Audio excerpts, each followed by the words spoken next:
Yep, and once again we back with you, and we're gonna touch topics on something that should strike.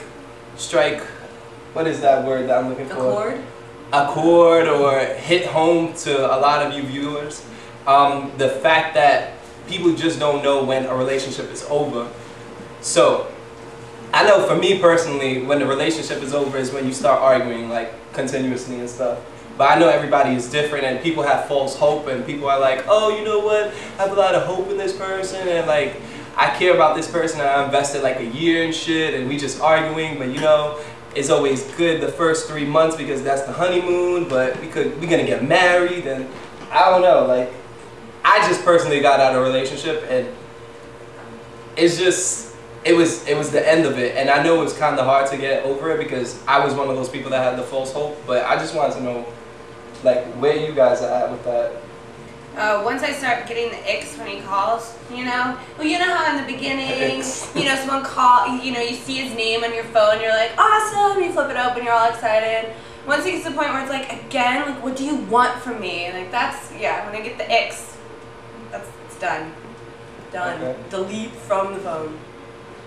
I mean, I definitely think that, you know, within the first couple of months, you can see the red flags of when a person is good for you or not good for you in a relationship, the way he talks to you, the way he treats you in public, the way he acts around his friends. So I definitely believe that within the first couple of months, you're able to see those signs and those red flags of, you know, the person you're in a relationship with.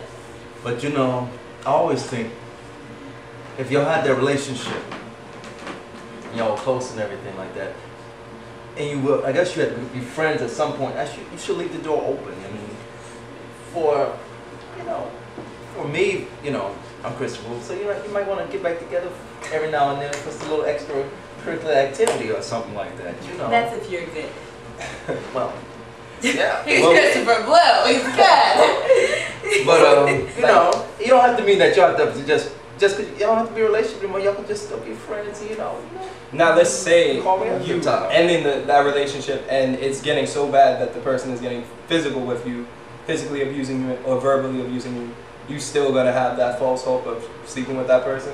Because it's not all about sex. But sometimes the relationship doesn't work as a day-to-day relationship. But what I'm getting from you is that what I'm getting from you is it's a wrap, but we can still kick it. Yeah, I can't say that word. We can still screw each other. Right? That's basically what you're saying. It depends. Now, if y'all just completely didn't work on every level, then you can't do that. You need a break. I mean, I think women, we're just two different creatures from men. Like, we are more emotional, whereas you guys are more rational, and you know, half the times you guys probably don't even think. But wait, well, I wouldn't go there. I was with you. You see, I was with you, but I hear you. But like, just listen to my point. Okay, I think that women, we're just emotional. We get attached to our loved ones, the guy who we've been in, and we don't really use our minds in the relationship. Okay, let me just say, we're led by our hearts and our emotions. You see, kind of like that guidance, that artist thing. You know, but you know why? I get your point a little bit, but guys are the same way. But guys, the thing about guys is guys don't express their emotions as much as women. So that doesn't mean that we don't care or we not as emotional as you. It just means that it's that machismo type thing. Like, I got my pride, I got my swagger, and like, I don't want to look like a little bitch. So, no. But what about, okay, alright, so you don't want to be the little bitch, but what about playing with the bitches? What about playing the field? One at a time? More the merrier? Oh, well, you know, you gotta sort your options. You gotta diversify. You know, before you know, put a ring on it. So, you know, you gotta do what you gotta do. You gotta make sure before you settle down that that's what you want. I mean, you want to settle down with the first person you meet? Ladies, set your requirements and your standards from the beginning so you don't have to deal with guys like this. Snap. Playing the field is playing the field to me. Like, if you find somebody, then you find somebody. If you don't, then you don't. Now, a lot of people get, like, when they get involved in something, and then they get let down by that person. They like, oh, I want to be alone. I don't know if that's your thing. I don't think anybody in this world is asexual, even though is an option is like bisexual, homosexual, heterosexual, and asexual. Unless your hand is like turning you on. I don't know, but I know like a lot of my friends when they in relationships and then they get out of relationships, they like, oh no, I don't want to be with nobody. I'm done. Have you ever been there? Like you just like done. I'm done. I don't want to. I can never be done. I love men too much. You love men. I love men too much, but yeah, I couldn't. No. Not you type of man. I don't know, but I do think sometimes your heart needs a vacation. I mean, yeah, that's valid.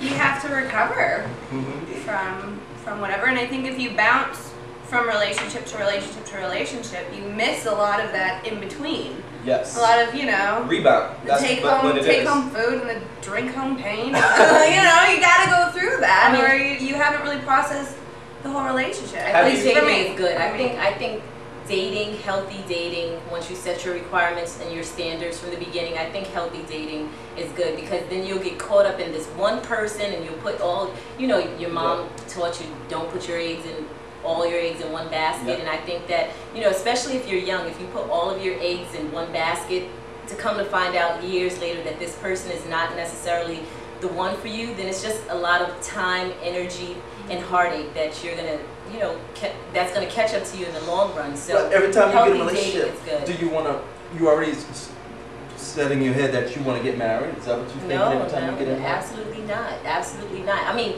of course you have a goal that you want to eventually lead up to. At the same time, the person that you're dating, if you decide to be in a monogamous relationship, may not necessarily be the one for you. True. You know, so I mean, it's always good to, especially when you're young, to keep an open mind, you know, but at the same time, again, I will reiterate over and over, set your standards and your requirements, have a goal, but don't limit yourself to one particular person. Watch out for the red flags. How is he talking to you? How is he treating you? How is he treating the waitresses? How is he treating his mother? What is his relationship with his family? You know, how is he treating you around his friends? All things that you need to look out for. Question, actually, because somebody said something and it sparked my interest. Now, when you end the relationship and then you start dating right away, which is not a common thing, but some people don't take that time, and you find that rebound. Have you ever fell in love with a rebound? No. No? Do you think that's possible to fall in love with a rebound? Anything's possible. But I think when you're on the rebound, your heart isn't back in its place, and I don't know how you can connect to someone when you're still... Yeah, I definitely think it's still fresh. It's still fresh. Never go for a rebound. Alrighty, so anyway. You're worth more. Love yourself. Ring on it. Anyway, thank you for subscribing to A-Connection TV. If you have any like opinions or statements on what we were discussing, just drop us a comment or whatever. This is Carlos and Vanessa Michelle, Dinah Jonet, And Christopher Blue. Yup, and thanks for subscribing, guys. Never settle for less, ladies. Date many, sleep with one.